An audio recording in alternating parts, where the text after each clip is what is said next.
Dans ce parc éclairé par la lune, ils partagent leurs blessures, révélant une vulnérabilité inattendue. Les ombres dansent autour d'eux, tandis qu'ils découvrent des cicatrices cachées sous la surface de leur haine. Alors que le jour se lève, une intimité nouvelle émerge entre eux.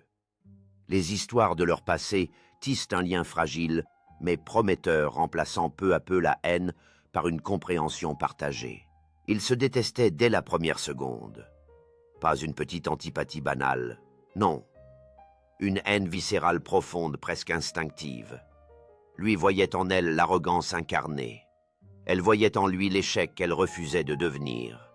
Chaque mot échangé était une arme. Chaque regard, un défi. Ils se blessaient avec précision, comme s'ils se connaissaient depuis toujours. Puis un jour, tout a basculé. Une nuit trop longue. Une vérité lâchée trop vite. Une faiblesse révélée sans défense.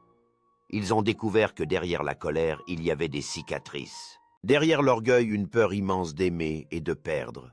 La haine a commencé à se fissurer, pas en douceur, and silence. Ils ont continué à se battre.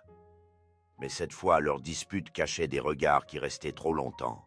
Des silences lourds de mots qu'ils n'osaient pas prononcer.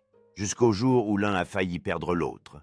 Et là, tout est devenu clair. La haine n'était qu'un masque, une barrière dressée pour ne pas aimer trop fort.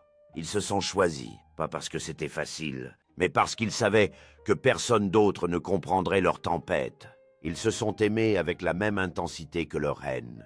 Sans fuite, sans demi-mesure. Un amour forgé dans le feu, endurci par la douleur et destiné à durer toute une vie. Parce que parfois les plus grandes histoires d'amour naissent exactement là où tout le monde ne voit que de la haine.